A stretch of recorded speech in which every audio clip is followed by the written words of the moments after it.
जय Shri Krishna. Hope you doing very well. आपने previous videos को देख करके ये तो समझ लिया होगा कि ड्रग क्या होते हैं।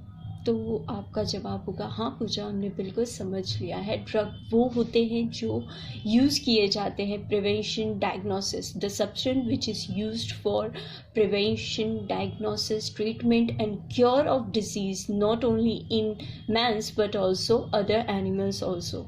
तो अब हम जिस चीज़ के बारे में बात करने वाले हैं वो है उनका क्लासिफिकेशन। बिकॉज विदाउट क्लासिफिकेशन आप समझ नहीं पाएंगे कि आप किस चीज़ के बारे में जानकारी इकट्ठा कर रहे हैं और कहाँ पे इसका इस्तेमाल होगा। क्योंकि जब तक किसी चीज़ का क्लासिफिकेशन नहीं होता तो डेफिनेटली आप उससे समझ भी नहीं पाएंगे कि वो किस वर्ग में आ रहा है और उसे किस तरीके से आगे क्रमांक देना है। तो वैसे ड्रग्स में if I not wrong so drugs are classified, इसलिए मैंने आपके सामने बुक लिया हुआ है सो दैट आप समझ पाए।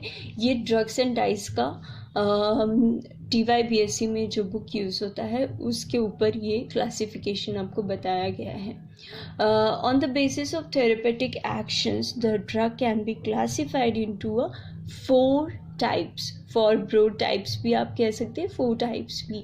ओके, पहला जो रहता है that is nothing but functional, या उसको हम लोग फार्माकोडायनेमिक एजेंट कहते हैं। अब यहाँ पर अगर PA आ गया है, फार्माकोडायनेमिक एजेंट, इसका मतलब है PF आने ही वाला है, that is a physiological functions. So these drugs which act on a various physiological actions, or we say functions of the body, and they are called as a pharmacodynamic agent. They are further classified. अब वो आपको 11 types पे और classified होकर के मिलते हैं। इनमें से कुछ चीज़ों के बारे में आप जानते होंगे, जैसे non selective CNS depressant. Selective है, S है, मतलब यहाँ पे सिडेटिव ज़रूर आएगा। नॉन सिलेक्टिव है, इसका मतलब हेप्नोटिक्स और सिडेटिव्स। वैसे ही selective modifiers of CNS depressant agents की अगर हम लोग बात करें तो ट्रैंकुलाइजर। सिलेक्टिव का मतलब होता है ट्रैंकुलाइजर। देखिए दोनों में ही आपको SS मिलेगा। Selective modifier CNS S, tranquilizer selective है, ट्रैंकुलाइजर। CNS स्टिमुलेंट्स, ऐसे कौन से ड्रग्स हैं जो आपको स्टिमुलेट कर देते हैं आपके सेंट्रल नर्वस सिस्टम को, तो वो होते हैं anti depressant, adrenergic stimulant and blocking agents. Histamine, और हम लोग हिस्टामाइन में एक और चीज़ भी होती है anti histaminic agents, local anaesthetist, cardiovascular, और इसके बाद आप जानते हैं हिमेटोलॉजिकल एजेंट्स। कार्डियोवास्कुलर और हिमेटोलॉजिकल बिल्कुल एजेंट आप ले लीजिए और आपको समझ में आ जाएगा। जैसे हिस्टामाइन और एंटी हिस्टेमिनिक एजेंट्स में भी एजेंट्स का यूज़ हुआ है, तो कितना अच्छा है ना। एंडर्जेनिक stimulant and blocking agent, histamine और anti histaminic agents, local anaesthesia. Anaesthesia local ही होती है, उसमें कोई एजेंट्स की ज़रूरत नहीं है। Okay, it's just joke part. Cardiovascular, haematological, diuretics, yes it's very important. Chemotherapy मैंने एक सेपरेट वीडियो आपको दिया हुआ है, आप समझ ही रहे होंगे। उसके बाद एक बहुत इंपॉर्टेंट आ जाता है आपका विटामिन्स, क्योंकि ये समझना बहुत ज़रूरी है। विटामिन्स भी आप बहुत अच्छे से समझ रहे हैं। These are organic compounds. Vitamins क्या है? VA मतलब ऑर्गेनिक कंपाउंड्स हैं। These are organic compounds which required by the organism in a small quantity of a normal health and growth, but most of them not synthesized by organism. ये कड़वी सच्चाई है vitamins के साथ, क्योंकि वो ऑर्गेनिक कंपाउंड है पर उनके सिंथेसिस के लिए ऑर्गेनिज्म जो होते हैं उसमें अवेलेबल नहीं होते।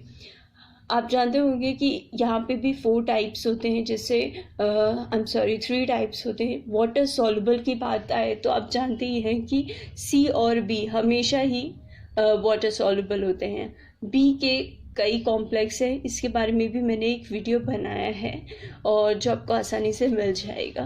फैट सॉल्युबल A है, मतलब ADEK, F F ले लीजिए, ATEK, insoluble in both fats and water, vitamin H जिसको हम लोग बायोटीन बोलते हैं। अब देखिए हार्मोन्स भी आपने ज़रूर सुना होगा कि हार्मोन्स कितने होते हैं, और सोचिए यहाँ पे आपको एक अच्छा क्लासिफिकेशन भी मिल रहा है और आप अच्छे से आसानी से उसे समझ जाएंगे तो आप कर भी लेंगे। Okay, hormones, yes, now it's clear. They are regulatory substance secreted by endocrine glands. ये एक रेगुलेटरी सब्सटेंस होते हैं जो सिक्रेट होते हैं एंडोक्राइन ग्लैंड्स में या फिर डक्टलेस ग्लैंड्स में भी। They are directly poured into the blood stream.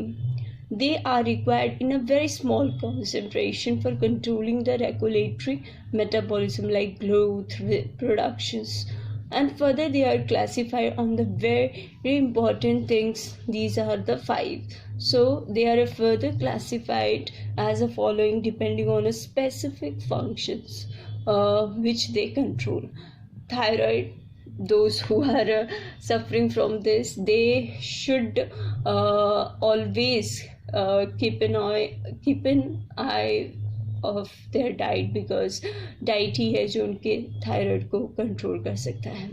Thyroid hormones और एंटी थायराइड, थायराइड है ए लगा दीजिए, पिट्यूटरी हार्मोन्स और हाइपोथैलेमिक, पैंक्रियाटिक हार्मोन्स और हाइपोग्लाइसेमिक।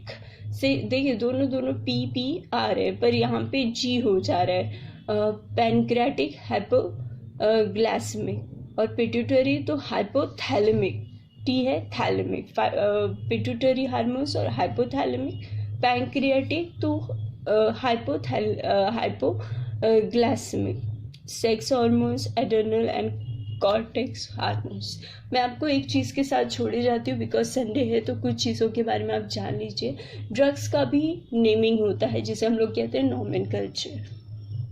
नॉमेनकल्चर भी 3 टाइप्स में होता है, क्योंकि ये बहुत इंपॉर्टेंट पार्ट भी है कि ड्रग्स कुछ ऐसे होते हैं जो सिर्फ और सिर्फ अपने ट्रेड नेम की वजह से जाने जाते हैं, जिसे हम लोग ब्रांड नेम भी बोलते हैं, ट्रिवियल नेम भी बोलते हैं, प्रॉस्पेरिटी नेम। सोचिए ब्रांड, ट्रेड, ट्रिवियल और प्रॉस्पेरिटी, इन्हीं नाम से वो लोग जाने जाते हैं, जिनमें से आप कोई भी चीज़ ले लीजिए, आपके ईयर सिप्ला ड्रॉप्स आते हैं for ears, nose and nasal drops, बहुत इफ़ेक्टिव होता है वो।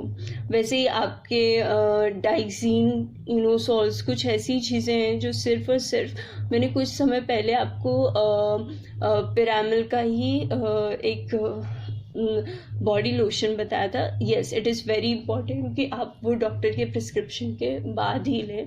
कैलेबामाइन जो कि बहुत ज़्यादा फेमस है अपनी ब्रांड की नेम की वजह से।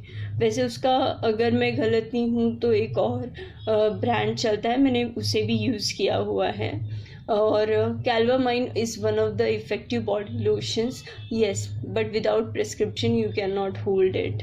ओके, तो drugs may have 3 or more names like, ठीक है, यहाँ पे मे हैव है, इसका मतलब है कि और भी हो सकते हैं, बट यहाँ पे जो चीज़ें हैं that is a chemical name जिसको हम लोग सिस्टमैटिक नेम बोलते हैं। केमिकल एम को आप एस कर दीजिए, सिस्टमैटिक नेम, जेनरिक ऑफिशियल या उसे हम लोग बोलते हैं कॉमन नेम, सोचिए।